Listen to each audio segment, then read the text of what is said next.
welcome to, I guess you call this what, a vlog? This is a vlog?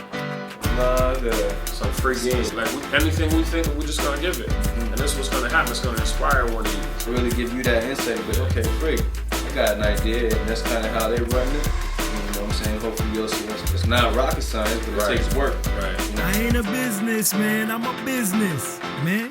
Now let me handle my business. Oh, I'm a businessman.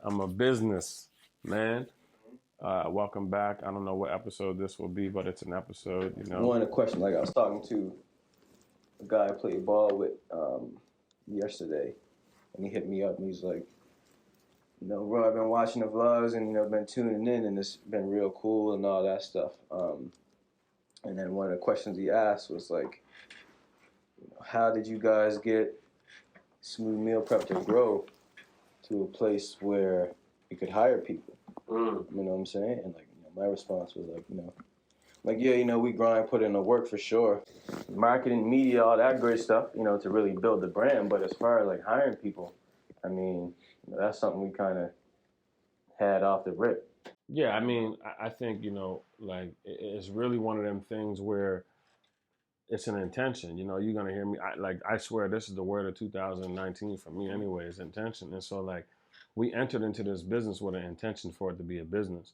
You know what I mean? And just really, like, understanding, like, the differences. Like, you know what I mean? Like, there's different, I guess, you know, shout out to Robert Kiyosaki, the cash flow quadrant.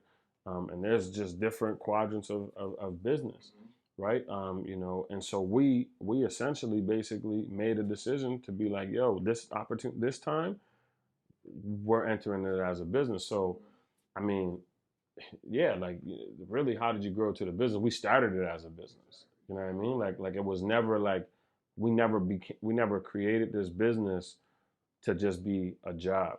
You know what I mean? Like, it was more always like, we want to run this as a business. And so we were always intentional about how we're going to.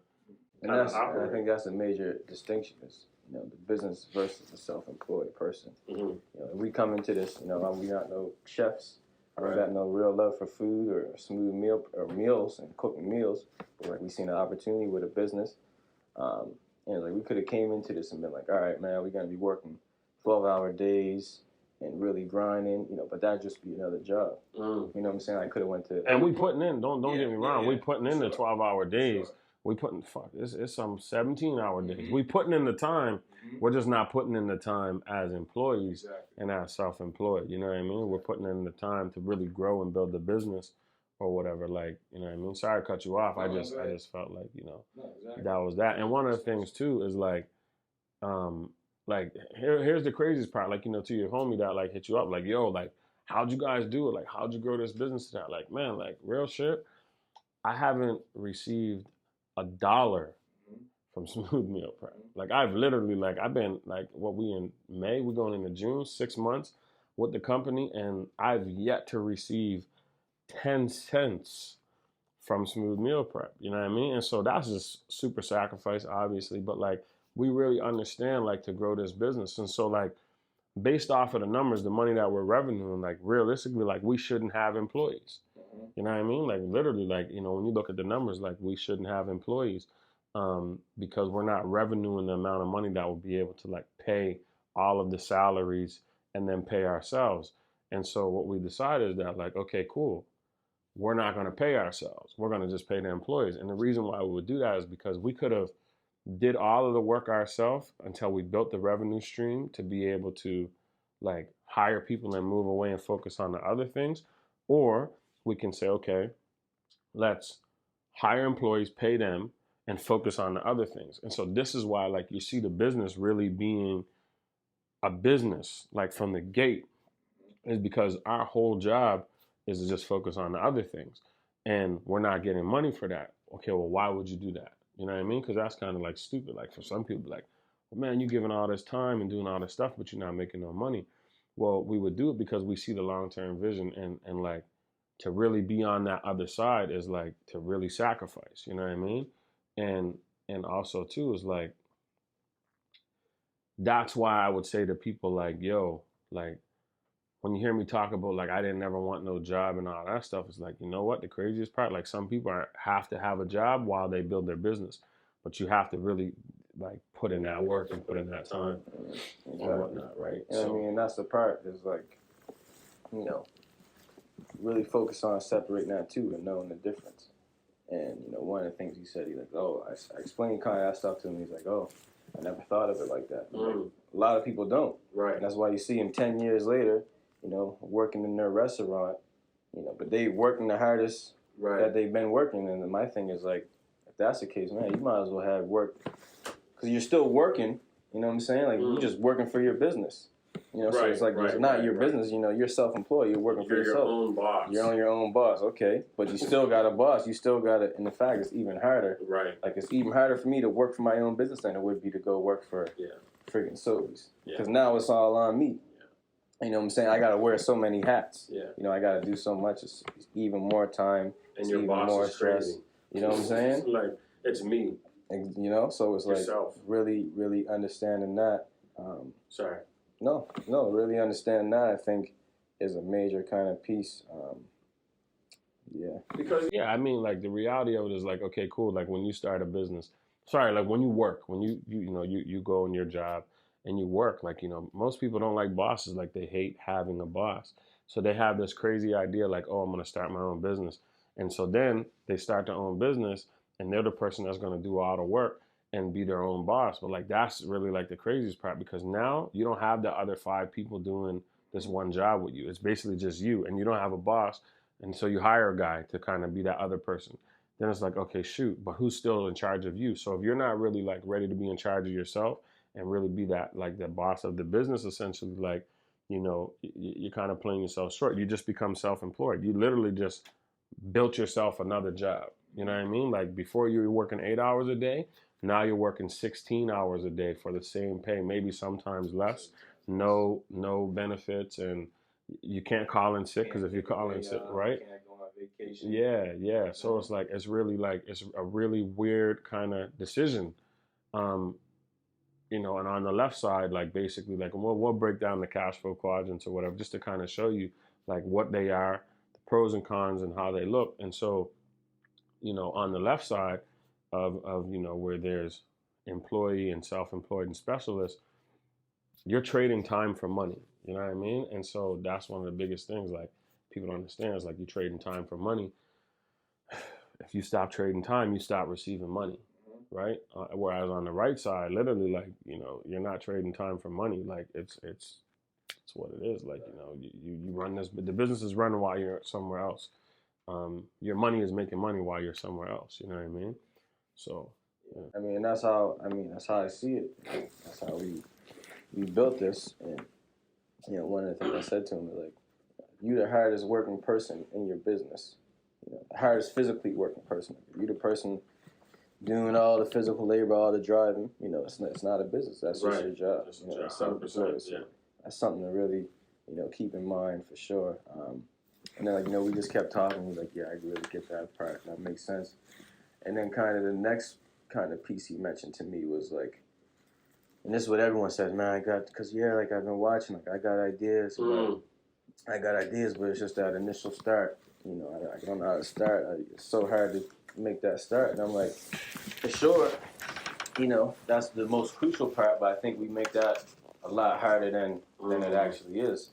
You know what I'm saying? And it's like, he's like, yeah, man, what books and stuff should I read? And, you know, I'm like, okay, cool, for sure. And I think a lot of people spend so much time in that analysis paralysis stage of researching and trying to read books and all that stuff. And it's like, if I ask you what's the best way to start a business, what would you say? Just the first answer. Start it. To start a business. I think the first answer for me is just start it. Like, literally just do it. Because, you know, the reality of it is like nothing you can learn is going to get you prepared for running your own business. You know what I mean? Like, I mean, there's a lot of things you can learn. There are certain skills that you can have. You know, there's a lot of things you can do to prepare, you know, business plan and all that stuff. But I mean, when the bell rings and it's go time, like, it's just going to be 100% different. You know what I mean? A lot of it you're going to be ready for, but a lot of it you're not, because a lot of it is kind of shit that you got to learn on the fly. And so, for me, one of the hardest things, man, like honestly, in owning my own business was I never had like my parents didn't own businesses. You know what I mean? Like my older brother didn't own businesses. Like, and so it was a lot of figuring it out. And I think that the easiest thing for me to say is like, what is the like best way to start a business? What should I do? What is the one thing I should do to start a business? I'd be like, start it. You know what I mean? Like, and that's the best way to learn. Yeah. It's like, if I wanted to learn how to do push-ups, I couldn't sit and read how to do push-ups. Right. Now I got to do push-ups. You want to learn to be a basketball player, you can watch as much game film as possible. You can freaking read every book in the world. But until you step on that court and play, there's some things in that court that you can't read in the books. Right. You know what I'm saying? That you can only learn by doing it. Right.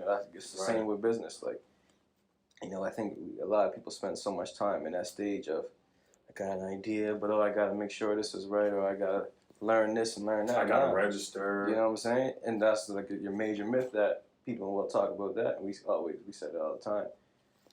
You don't have to register a business until you made $30,000 in 1 year. In 1 year. Yeah. You know what I'm saying? So like a lot of people, it's not too many businesses that's in immediate startup phase where you're just gonna make $30,000 in your first sale. So it's like, okay, cool, make your first sale, and then as the rest comes, you figure it out. And then, that's something we kind of did with Smooth Meal Prep. It's like, man, we didn't have no super plan. It was like, okay, cool. Oh, there's a product that customers need. Okay, how do we put that product in front of people? Okay, boom, let's go. We started making meals for ourselves, posting the meals on Instagram. A few friends and family like, oh man, I want to check that out. The word spread, marketing, and we took it from there. Right. And as things come, okay, now we got to register. Okay, cool. Whatever else, as we go, we learn and we just crossing stuff off, solving problems each at a time. I think the three top barriers, in my opinion, for entry into a business, for people to start a business, is one, money. People think the biggest myth, like people think I don't have enough money to start a business. Two, I think, I don't know the word for it, but I would say competency. Like education, like I don't know how to do it. And then third, time. I don't have enough time. So I believe those are the three biggest barriers for why people don't start businesses. And in my opinion, I believe they're all myths because, like if we look at money, well, I don't have enough money to start a business. Well, if you have an idea and, if you think it's a pretty good idea and you kind of do your market research, not even your market, and you look and say, okay, somebody will buy this service, somebody will buy this product. Well, what will it cost you to make this product? Or, you know what I mean? Maybe your first deal is like a promise, you know what I mean? Like maybe you'd be like, okay, cool. I know where I could get this really cool book from for $20, and then I could sell it for $40. It'd be like, okay, cool. Well, this is how I would start this business. Hey, Nevell, did you ever hear of these books? He'd be like, yeah, I heard about them books. I always wanted one. And I say to him, well, would you buy it for $40 if I give it to you for $40? He'd be like, yeah, I'll buy it for $40. Are you interested in giving me a down payment? You know what I mean? And like, boom. And then they said, okay, cool, give me $20 and I'll give you this book for $40 on delivery. And he'll be like, okay, cool. And all you need is that first person to bite. So now he gives me the $20. I go order this book from the supplier or whatever. And boom. And then I deliver the book. I get the other $20. And so you just started your business without having any capital. Literally, you had an idea, you found a customer, and you had and you made a swap. And so boom, money. You do that 10 times, you got $200. You know what I mean? And so like, there's how you solve the problem of not having money. Competency, right? Like, well, I don't know how to start a business. I don't have the education of the business. Well, you could have the biggest education in the world and still not really be able to run or know how to do a business. So there's a lot of stuff that you're going to have to learn in the field, on the go. And then time. I mean, you guys get the messages like I get the messages, especially if you got an iPhone. We out here averaging like 6 hours a week. Some people averaging 10, 12, 13, 14 hours a week on screen time and stuff like that. Like, I mean, maybe you put your phone down for half of the time and you just bought yourself some time. Maybe you sleep 1 hour less a day. You know what I mean? You just gave yourself 7 hours a week to start your business. Like, you know what I mean? Maybe I don't know. Like maybe you take the bus to work and you work on your business plan on the bus. Like we look at everything as I guess limits when really like we can kind of like no, there are no limits. Like how do I figure it out? How do I challenge myself? So I mean, there's 3 little tips right there for how like that you can break down some of those barriers of entry. And I think for sure, like those barriers, um, that barriers you see in anything in life. And those are the fears for sure. Anything that's kind of stopping anyone from doing something they want to do is most usually fears. And it's like, as you're kind of talking, I had some facts that kind of dispel some of those, those myths for sure. So like when you mentioned the part of startup money, and this is from a site in the States that basically sampled a bunch of entrepreneurs and kind of got some numbers. So one of the first facts they said is 1/3 of businesses start with less than $5,000. And then the second part, deciding around money, 69% of entrepreneurs start their business at their home. And like when I look at us, like both of those are true for us. Right. We didn't start with no big startup money, no big investors. Like, okay, cool. We figured out what we need. It wasn't too much. We rolled it out. Okay, we started our business at home. We didn't need a kitchen right away. Right. We didn't need a restaurant. And then like, unless you friggin' building the next Google or the super app where you need product developers and all this stuff that costs real money, chances are your business is falling under the lines where, man, you don't need no super money to start. You know what I'm saying? You just kind of roll it out from there.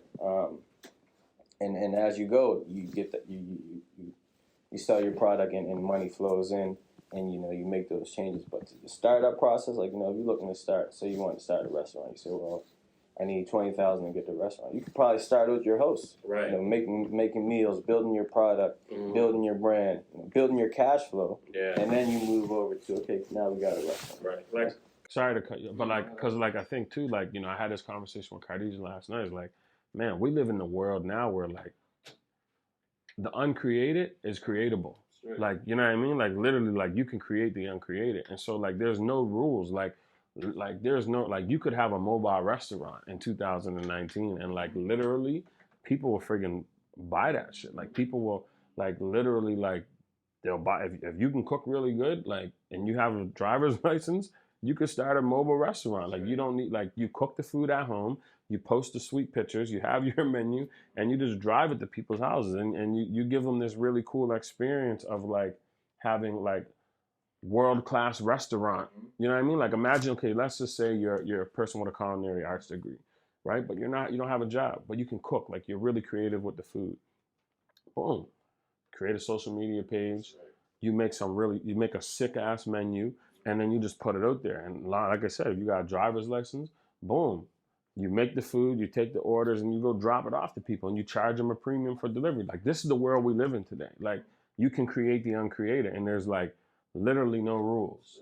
You know what I mean? Like, and there's no boundaries. No boundaries. And that's kind of going right into the next fact that I seen is like, you mentioned the part of confidence, and people are like, oh, I didn't go to school for business and all that stuff. Right. But like some of the stats show 33% of business owners only have a high school degree / GED. Yeah.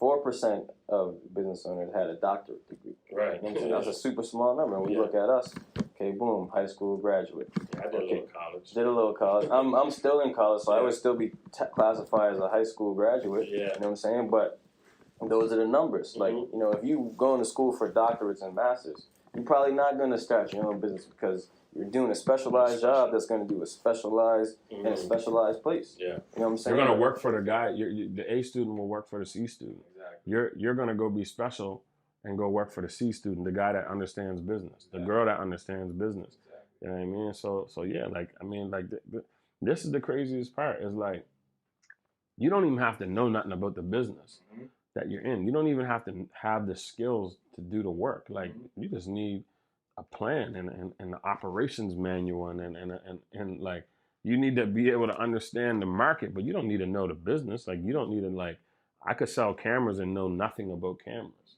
You know what I mean? I know that. I know the product that I have, the price, and I know that day one, it's supply and demand. You know, and it's like, because we've seen, certain businesses really rise and you see these big numbers and like people are kind of pushing the fear, like, oh, I couldn't do that. But, and again, we're not saying like you can just roll out and just be successful. There's definitely work and more that comes to it. But as far as those startup processes goes, and some of those fears, like they're myths, and it's just boundaries and things that kind of barriers that hold you back. But there's definitely ways around it for sure. Yeah, I think that people spend so much time on limitations, right? Like, and once you should, like I told Khadija last night because we were on the phone, and she was just telling me about like she's in that stage of trying to figure out what she wants to do. Like, you know what I mean? Like she's shifting from like I want to be a doctor to maybe I want to do something in marketing to maybe I want to do something in arts. Maybe I want to do something in music. I'm like, look, the reality of it is whatever you decide to do, who gives a shit? All I can tell you, if I teach you nothing else, is whatever you do, be a business owner at it. Like don't do it to go into it and just have a career and a job. But with that being said, I'm like, you might have to go work at a job for 5 years so you can build experience and you can understand that industry, but go into it with the mindset that like, yo, I'm trying to figure out how I can own a business in this field. You know what I mean? Like, because, like if we're not talking business owner or investing, we're not talking getting rich. You know what I mean? Like chances of you getting rich, trading time for money is slim unless you're really, really, really special. And, being special is hard. Like I'm special, but I'm not that special. Like I'm not really, really special at putting balls in hoops. I'm not really, really special at spitting words through mics. I'm not really, really special with my hands to like cut your umbilical cord and stitch you back together. Like I'm not really special in law or any of those things. So like I would say I'm a special person, but I'm not specialized. You know what I mean? Like I'm not specialized. So like chances of me getting rich, trading my specialties for time for money is like shit ain't gonna happen. And I realize that now, like, like no matter how hard I work, like man, like I remember like putting in 36-hour shifts, you know what I mean, on check day. Like literally, like I ain't sleeping and then when that 2 hour sleep, I'm back up again and going. It's like I was getting money, but like I wasn't getting nowhere. I wasn't getting rich because I was always having to trade my time. And I just really one person wasn't gonna revenue $1 million. You know what I mean? And yeah, it's not enough time. And your time is not worth that much. Right. And it's like this is like no, like what are you doing to where I should be paying you $100,000 per your hour? Yeah. And okay, that's if we look at 24 hours, boom. Yeah. That's probably the number you would need to get quote unquote rich, whatever. $1 million is 29. It's like 2,900 a day profit to make $1 million. Like you're not 29. Yo, so listen, if you plan on being a millionaire in a year, you need to be profiting $2,900 a day for 365 days. Like it's something crazy like that. It's like 29 or 27. I know what it was at one time because I really was like, all right. 367. Yeah, I'm like this year I'm making $1 million. Like that's where I was at. I'm like, I'm making $1 million this year. And I broke the numbers. I'm like, all right, cool. And I went out the gates and like maybe the first couple of days, yeah. And then I just got tired because you physically can't do it. You know what I mean? So you got to be on the other side. Like, you know what I mean? And that's kind of the last kind of part when you mentioned time. I think another factor, that hinders people is that fear of failure. And that's fear of failure in life, fear of failure in business, and it's something that transpires all kind of walks. And some kind of facts to that. Of all small businesses started in 2014, 80% made it to their second year, and 56% made it to the fifth year. You know what I'm saying? So when I look at that, like, those good numbers. And that's not saying that the first year means success, but if you start a business today based on this stat, you have an 80% chance that you're going to be lasting next year. Right. You know what I'm saying? You got a 56% chance that in 4 years you'll be lasting. So it's like, okay, Frank, that kind of fear of failure is like, you got your chances of succeeding is better than your chance of failing just based off stats. Like Steph Curry, when he shoots the ball tonight, you have a better chance of succeeding in your business than he does at shooting a three. Exactly. And this motherfucker be hitting them shots. Shots. You know what I mean? But if you don't take the shot, you can't make the shot. You know what I mean? And that's the point too. And like, you know, it's like, okay, freaking, you see those numbers, like, okay, fuck, my chance of succeeding is pretty good. Mm-hmm. But then just even the whole part of failure, like, okay, fuck, you failed. That's one thing I said to him. I'm like, okay, boom. Worst case, you're in this analysis paralysis stage. Worst case, you start a business and it doesn't work. Right. Okay, cool. It's two things you do. You readjust. You figure out where it didn't work. Or, okay, fuck, it didn't work. You go on to the next. You figure it out. Like, but what does that mean? Like, no one's gonna look at you no different, Right? Because you started something and it didn't work, you know, or whatever the case is. But it's like the question I always ask is like to people, like, what's your alternative? Right. Like, okay, what are you gonna do? If you say I'm unhappy doing this, like I'm working every day. You know, these are the kind of people we're speaking to. If you work in your job and it's all good, cool. People who are unhappy and blase, it's like, what alternative do you have other than to go for it? Right. To make the chance, to Right. try, to shoot. Right. You know what I'm saying? So it's Right. like, really understanding that, and yeah. Because I mean, the reality of it is like people like, and myself included, like, we're just going through the motions. Mm-hmm. You know what I mean? Like every day, if you look, like, really look at your life, analyze your life, like, yo, I guarantee you, like, your years are all looking the same. Right. You know what I mean? Like, that's what's so crazy. It's like you get the up times, you get the down times, you get the middle times, you know, the fun. You kind of can, like, predict everything that's going to kind of happen. I ain't a businessman, I'm a business, man. Now let me handle my business.